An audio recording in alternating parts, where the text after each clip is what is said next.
Good morning from Unity of New Orleans. We welcome you to our online broadcast, but we miss seeing you.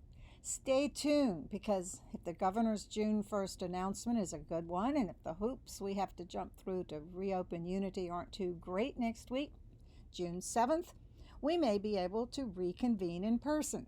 Social distancing and wearing masks, of course. We'll also continue to email our virtual truth lesson at 11 a.m. on Sundays because we encourage those of you who fit the criteria, compromised immune systems, over 65, etc., to avoid large group gatherings and to listen from home until the medical authorities deem it safe to do otherwise. I know that this quarantine thing has seemed like a bit of a crucifixion for many of you, a death of your normal life and a new normal, which has restricted your freedom. But remember, there is inherent in all crucifixions the chance to resurrect stronger than ever. Unity co-founder Charles Fillmore said, "When the crucifixion comes and you are suffering, you may cry out, 'My God, why hast thou forsaken me?' This is when you need to realize that you are passing through a transforming process that will be followed by a resurrection of all that is worth saving." End of quote. All crucifixions are basically the same, a seeming setback that can, in the long run, help you be reborn into a higher state. You can do it. You can achieve unimaginable prosperity, physically, emotionally, mentally, and spiritually. You can resurrect daily if you remember to ask for God's help to stay in the right state of consciousness and then live accordingly. And God will help you in this endeavor if you humble yourself to sincerely ask. When we cry out, my God, why hast thou forsaken me?" It isn't God who has forsaken us, it's we who have forsaken God. That's why our life doesn't work. We forget to turn to God, or we don't abide by the eternal laws that provide divine order.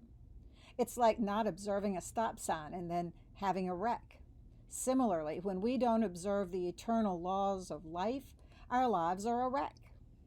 So now, let us put ourselves in a higher state of consciousness so we can perceive these eternal laws by saying our Unity invocation, written by Unity co-founder Charles Fillmore. I am now in the presence of pure being and immersed in the Holy Spirit of life, love, and wisdom. I acknowledge thy presence and thy power, O blessed Spirit. In thy divine wisdom, now erase my mortal limitations, and from thy pure substance of love, bring into manifestation my world according to thy perfect law. What does it mean to bring into manifestation your world according to thy perfect law? Perfect law means the eternal laws: love, unity, compassion, forgiveness, Christ vision. When we live this way, we create safety, peace, and abundance in our lives. That is the meaning of thy kingdom come, thy will be done on earth as it is in heaven, in the Lord's Prayer. It is in that state of consciousness wherein everything just works out right. This state of consciousness comes about when you begin to realize your oneness with all life, universal omniscience, omnipotence, and omnipresence that many call God. It is what Charles Fillmore was talking about in our invocation. It is the unseen but very real world of perfection, order, love, beauty, and grace. If we connect ourselves with that higher world, we resonate in that state of consciousness, and we then manifest it in the so-called physical world. and you can do it. Sages and holy men like the prophets who spoke of this weren't talking about manipulating the physical world, creating a parking spot or a red sports car to put in it. This is called magic, like the illusions that magicians entertain us with. What the sages were speaking of is manifesting what the Course of Miracles calls a true miracle, a change in consciousness that then changes your world because you see it differently. It's instant and it's 100% effective. You will start being more alert and open to the solutions and eternal laws. It's like putting up your antenna and thus being the receptor to all communications and laws which make things work. And Australian Aborigines might look at all those cars rolling around Canal Street, especially at traffic hour, and consider it a miracle that they don't collide. But we know they don't because the drivers are observing traffic laws. They stop at red lights so they don't crash. It's just the same with the observance of eternal laws. When we observe them, life works orderly, perfectly. It might be easier to imagine this on a larger scale. If everyone in the world lived according to these eternal laws, we would have world peace, not wars. We would have cooperation and compassion, not strife. We would end hunger and not produce waste. We could create a healthy planet and not smog, pollution, and junk food just for economic gain, which won't do any of us any good if we're all dead. There are so many ways that we could cooperate and not waste trillions of dollars doing the opposite. But even before that day comes, and I think it will, I say that often, we can produce peace and harmony and love in our own lives by observing these eternal laws. That's how we can personally resurrect from our personal problems and start the process in the rest of the world too. If we all live according to the eternal laws, we will save trillions of dollars on wars, prisons, and disease. If we live more sagely in our own lives by thinking and living right, we can reduce lots of chaos personally and resurrect from all kinds of personal waste and want. You've probably heard of the old Chinese proverb that says, "The person who says it cannot be done should not interrupt the people who are doing it." Well, there is now a critical mass of people on our planet who are doing it, living their lives on a higher plane and abiding by higher laws, while others are still questioning the veracity of those laws that sages have been telling us about for thousands of years. But it's happening, and you can do it.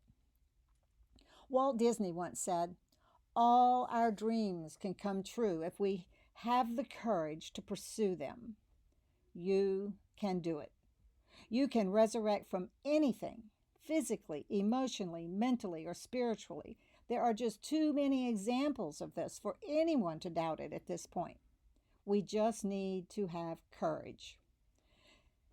Since you can do it, the title of this truth lesson is a rather broad concept, I'd like to break it down to a few specific areas in which you can do it in your personal life, namely how you can do it, manifest miracles by observing the eternal laws in your physical, emotional, mental, and spiritual life.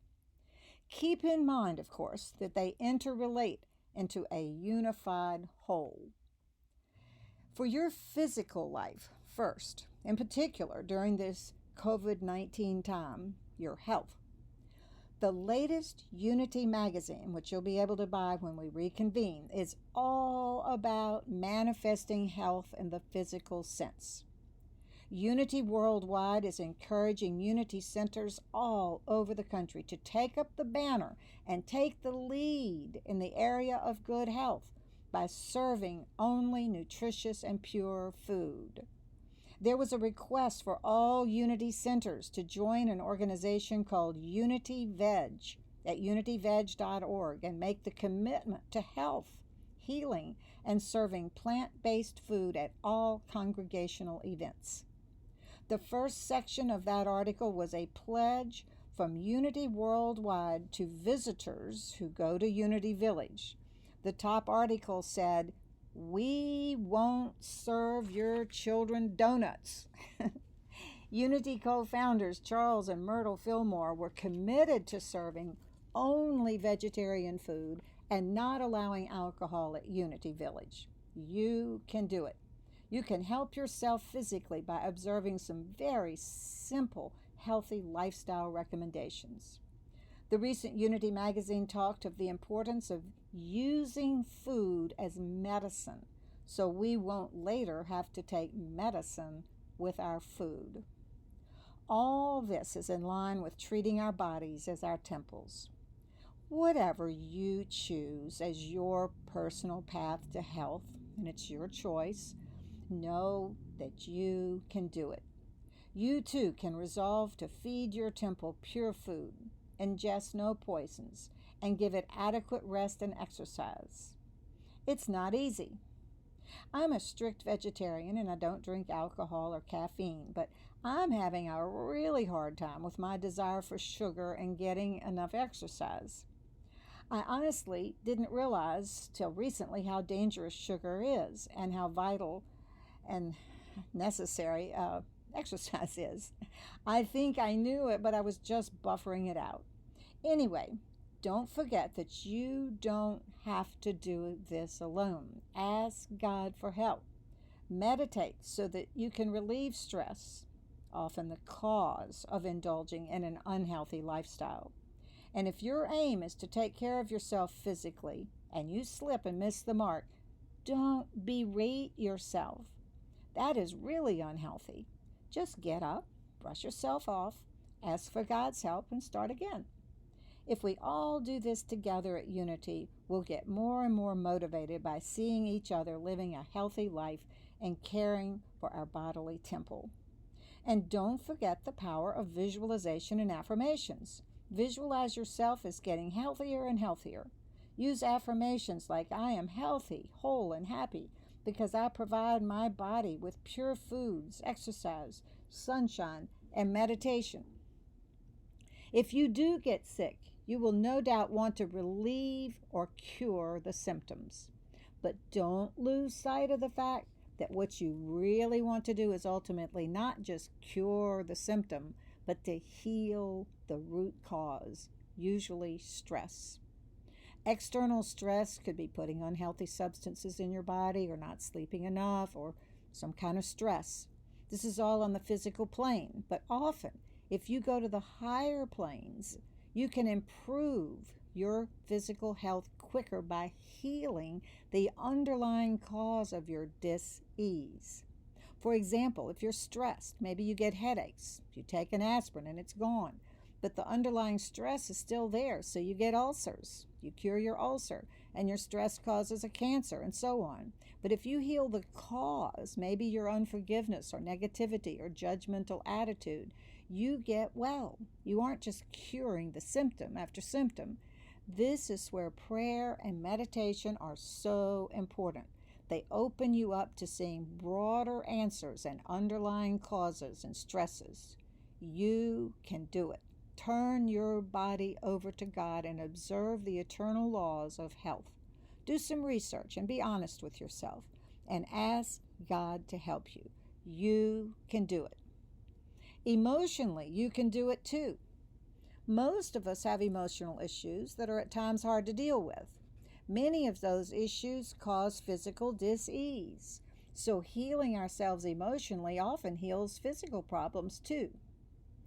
Depression, stress, feelings of alienation, being negative of ourselves and others are all debilitating issues and the ones I hear most often in counseling.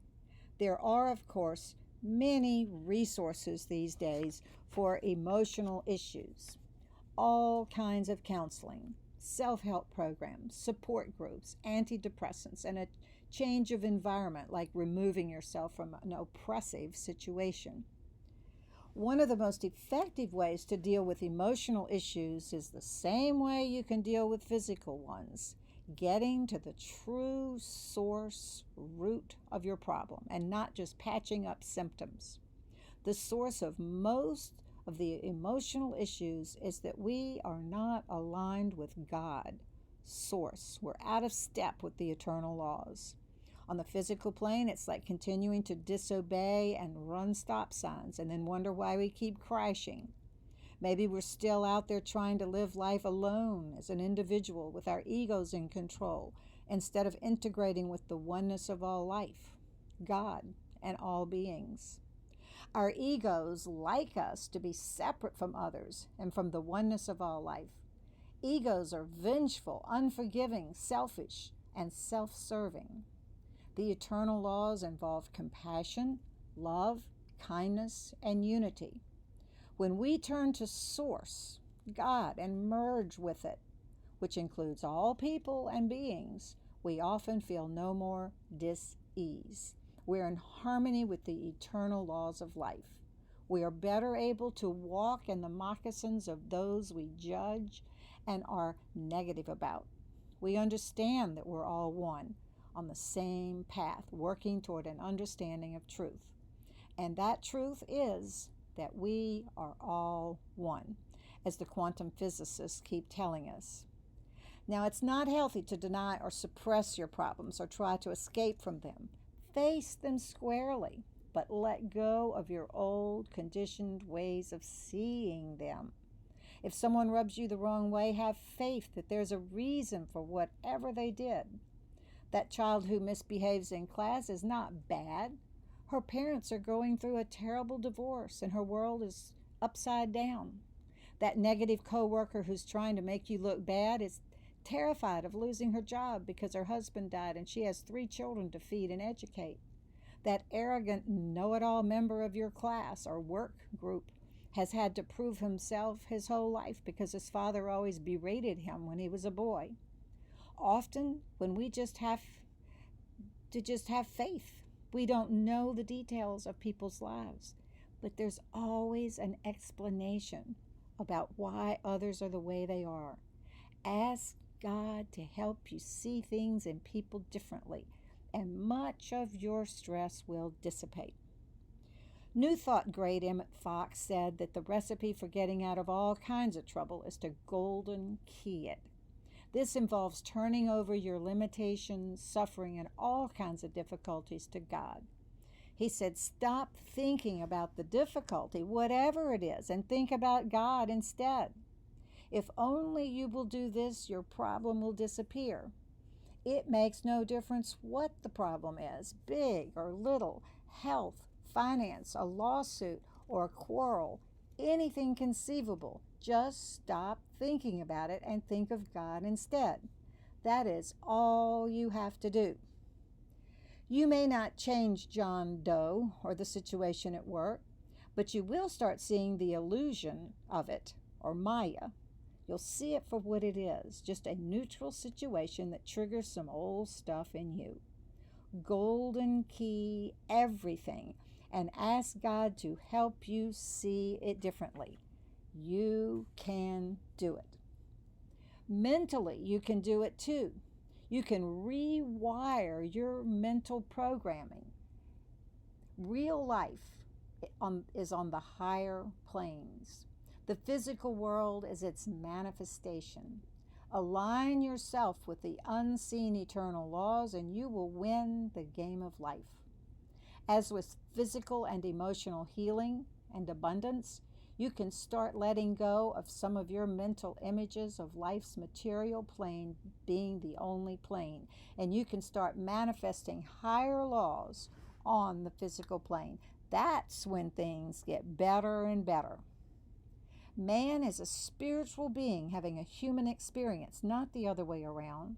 Heal the soul and the problems vanish. How do we do that on a mental level?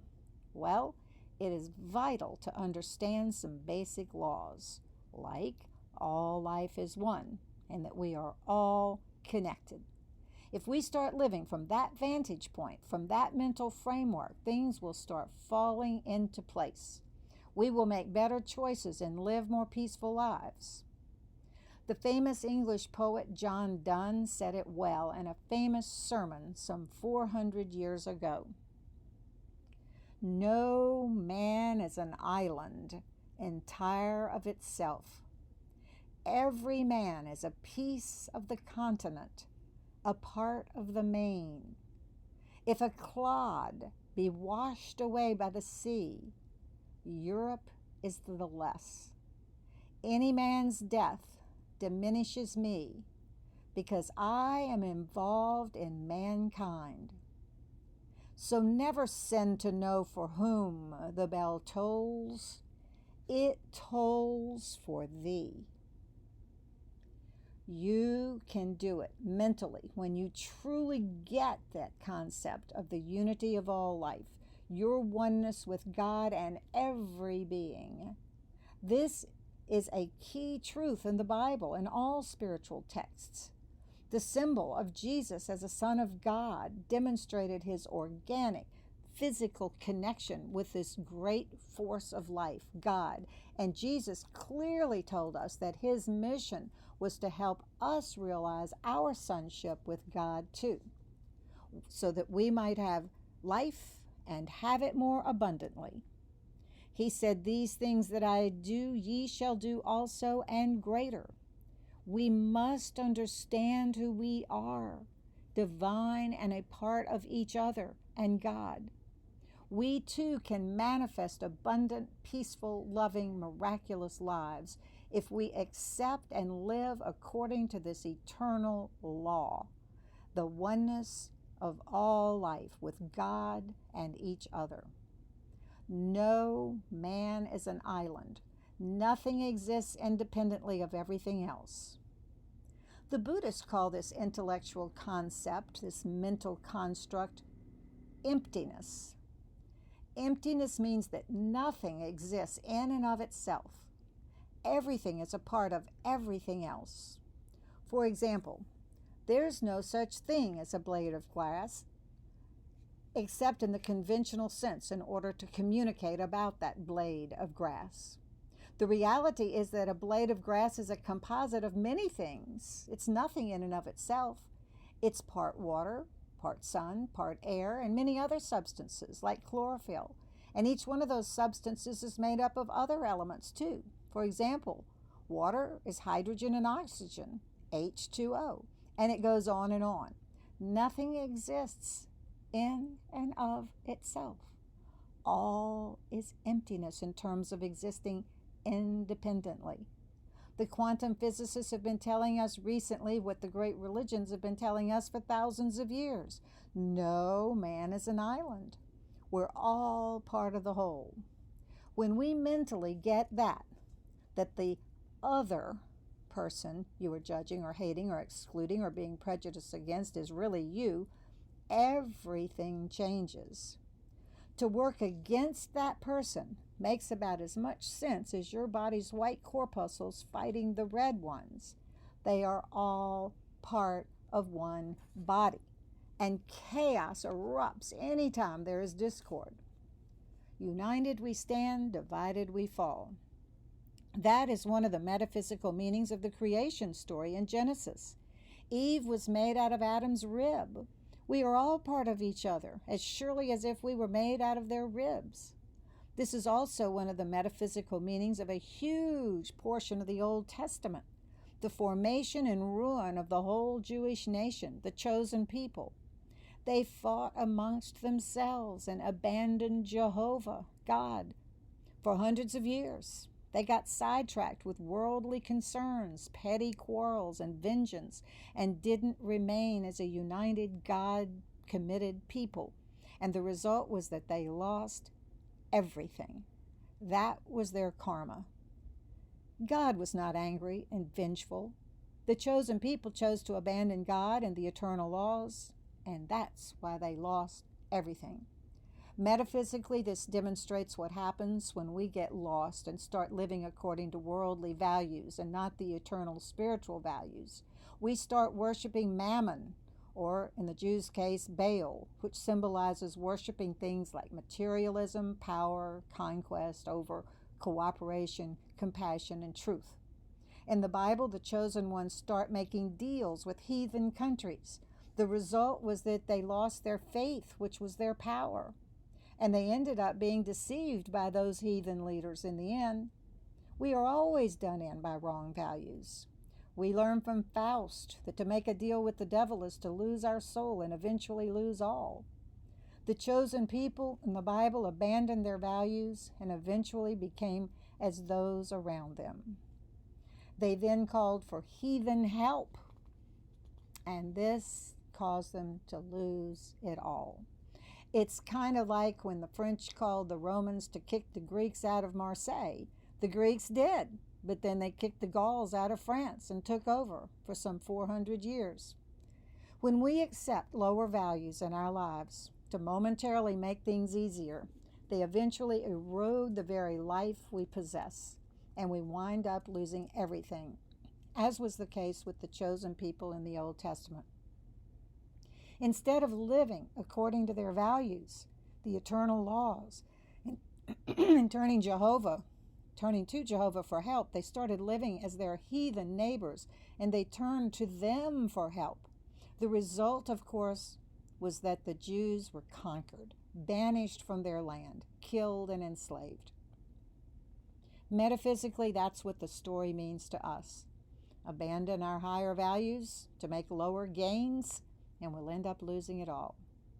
In the Old Testament tale, no longer did God part the sea so they could escape from the pharaohs of life. No longer were plagues and locusts and death sent to protect the chosen ones because they no longer turned to Jehovah for help.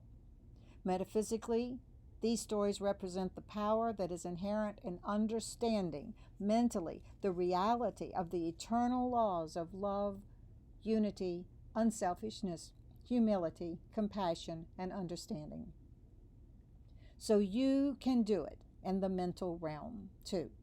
You can strive to understand mentally what it's all about, how you are a part of the whole, and then act accordingly so that your life works. You can work on developing what the Buddhists call bodhicitta, compassion toward all people. The Dalai Lama has broadcast 3 hours to the world this week, begging all of us to work on our bodhicitta, or compassion toward all beings. Why? Because those people are part of you. They are your sisters and brothers. We are all one family, and united we survive, divided we fall, just like the chosen people in the Bible. Those chosen people are you and me, every man with a capital E. The meaning of the whole Old Testament is exactly that. All those warring nations are the warring parts of our psyches, our higher and lower selves warring. The lower self must be tamed. The lower self is that part of us that sees others as separate and thus wants to conquer, use, cheat, steal from, or abuse them because we perceive they hurt us in some way, or maybe just that it suits our goals. But you can do it. Mentally, you can begin to understand truth and live by it so that your life can work too. When all the parts of your psyche are working together, committed to truth, you will be a united nation, a united being with yourself and the world. Thus, you won't be divided, conquered, exiled, and enslaved as were the chosen people in the Old Testament. And it's the same story in all great spiritual literature, the Bible, the Bhagavad Gita, the Buddhist sutras, Plato's cave allegory. They are all exactly the same story, only the plot details are different. They tell us why and how to resurrect ourselves by embracing truth. And even on the physical plane, when all seems hopeless, it never is for those who know God. In the Bible, when the last of the Jewish states was conquered and all the Jews had been killed, enslaved, or exiled due to their inability to stay united and adhere to God's laws, Their conquerors, the Chaldeans, spared the life of their prophet Jeremiah. They even honored him. They respected his unselfishness and his wisdom and told him he could remain unharmed in his home, in his native land. This symbolizes the power of adhering to higher values. Even when so-called bad things happen, you can survive if you embody and live by the truth, like Jeremiah. The Red Sea will part for you as it did for Moses. The locusts will plague your enemies and save you from your inner pharaohs. You will be like the Jewish prophet Jeremiah. You will be saved and even honored, as was the case with the Chaldeans. These little stories or allegories tell great truths in terms of how we will thrive physically, emotionally, mentally, and spiritually if we live according to these higher principles. Our physical, emotional, and mental problems will begin to disappear because we will have gotten to their very source. You can do it. And you always have God's help and guidance if you just remember to ask. It's up to you. Keep fighting all the symptoms of physical, emotional, and mental dis-ease and heal the source, which is your alienation from God and the eternal laws like love, forgiveness, compassion, and unity with the oneness of all life. Won't you join me and walk together?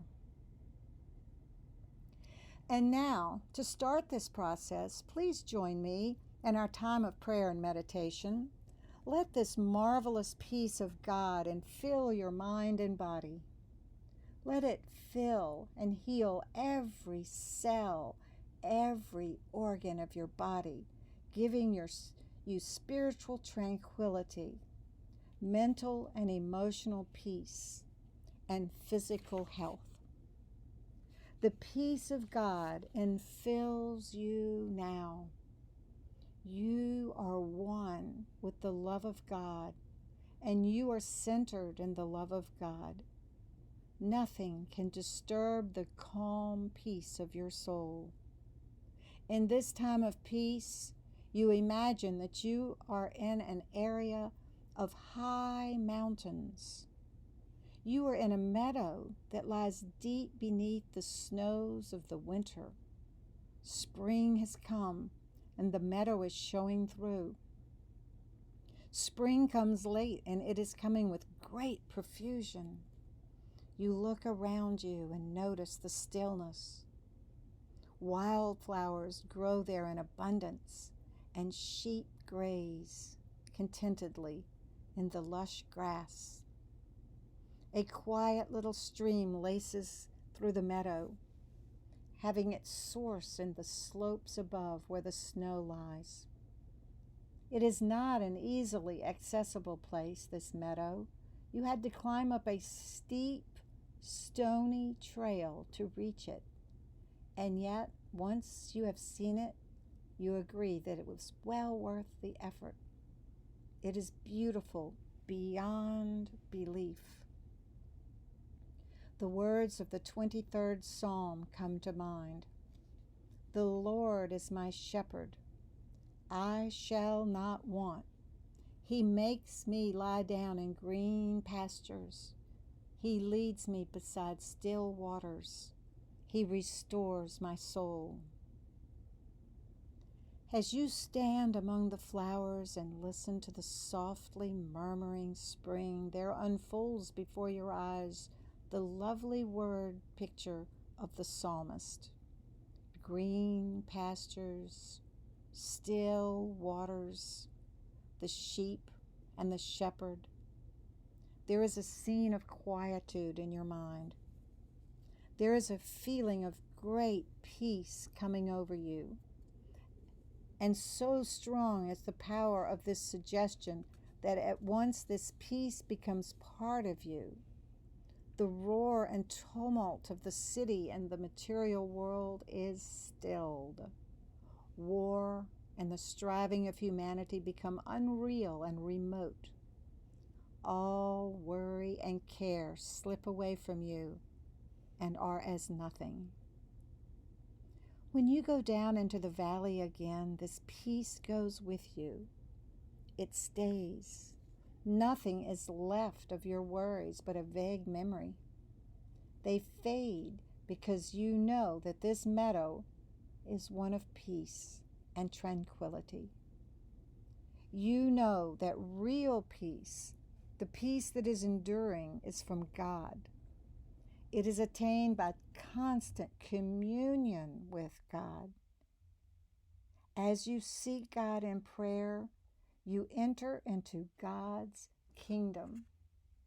And the source of all your physical, emotional, mental, and spiritual problems disappear as so much vapor.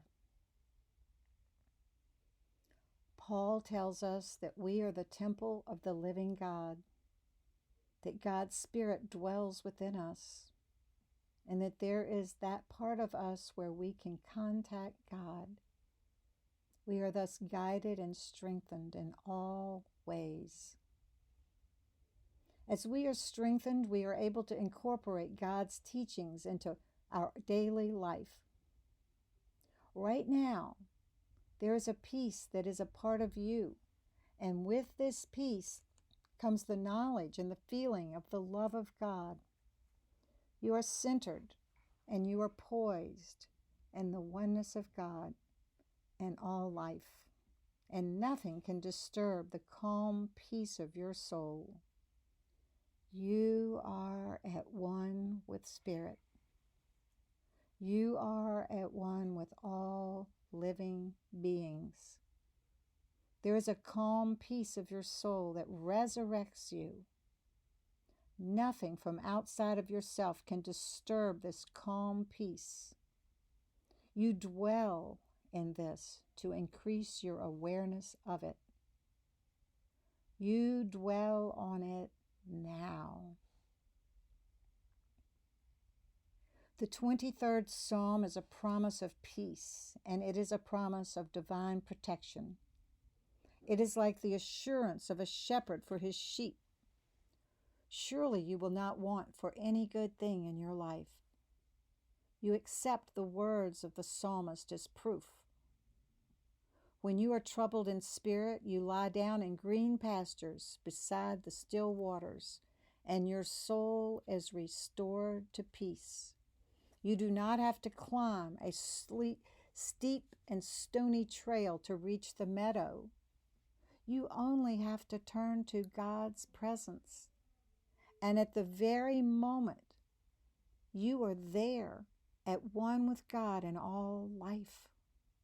When you become still, you can hear the eternal laws and feel the eternal love that binds us all.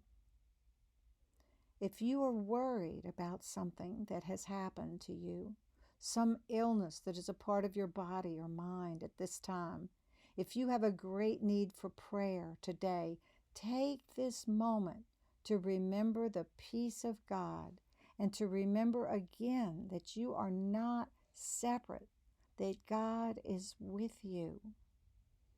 You want peace for your troubled spirit, your troubled mind or body, or for your troubled world. I affirm for you that God's peace is spread over your world and that it begins with you, within you.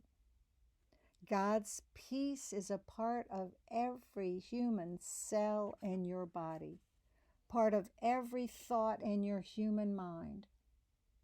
You are in touch with God.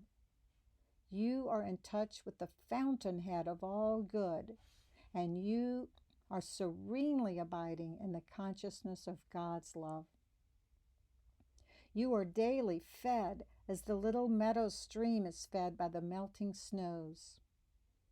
Divine ideas come to you to give you direction in your life. You are not alone. You are never alone. God is always with you. The psalmist says, I fear no evil, for thou art with me. You are filled with the truth and the life of these words. These words and the power of the spoken word are acting inside of your body temple, acting as powerful agents to dispel disquieting thoughts now. You take them into your quiet time, these thoughts of truth, these thoughts of oneness, these thoughts of God. You think upon them and you are fed by that stream of awareness that is the quietness of God, relaxing you, healing the source of all problems. You shall indeed be comforted this hour, and that comfort shall come to you continuously, ever multiplied. That stream will turn into a river and then a mighty ocean of spiritual consciousness flowing through your human mind, flowing through your human body. You do not doubt. You think about oneness with God and with all life. With conviction, you know that you are God's child, and so is everyone else. You are not alone. You are safe under the protection of God's love. Throughout this day and this week, you are centered and poised in the love of God and the unity of this whole earth. Nothing can disturb the calm peace of your soul. This is affirmed for you in total belief without doubt. Sitting in this spiritual energy within this body of spiritual believers, we know it is true for our neighbors as well as for ourselves. You let go and let God. Dear God, you are my help in every need. You are here, I know, from the core of my being. You are with me now. Through you and only through you, I can overcome any obstacle to peace of mind, body, and soul. I can resurrect from any limitation. I can live in freedom and self-mastery. I can do it mentally, physically, emotionally, and spiritually. Through your activity, dear God, I feel a comfort and a tranquility that passes all human understanding. Jesus promised, you will know the truth, and the truth will make you free. Now it is time for me to let go of my lists of human weaknesses and limitations. Free me now, God, to live a fuller, happier, more useful, and more satisfying life. Now it is time for me to let go of my human sense of trouble and difficulties. I let go of everything not on the level of Christ consciousness and center my whole being on your spiritual help. Dear God, I give you my full attention in this moment, and I see the result. I get my personal self out of the way so that the divine can emerge. I ask to see everyone and everything differently with Christ vision. In my awareness, I feel a harmonizing calm, a complete confidence, and the victorious blessedness that always emanates from your presence. Harmony and wholeness, vitality, power, and plenty. You become that to me and more, dear God. You are with me right now. I give you my full human attention. I go to you every day, abide in you in every way, and consciously let you perform your work. I let your eternal laws work through me. I consciously let you live in me and through me and all around me, and I am aided, strengthened, and guided in ways that I have not yet dreamed of in my human mind, mentally, physically, emotionally, and spiritually. I am one with the radiant light of God, which leads me in the way of wisdom. Thank you, dear God, for this light. I am so grateful. Amen.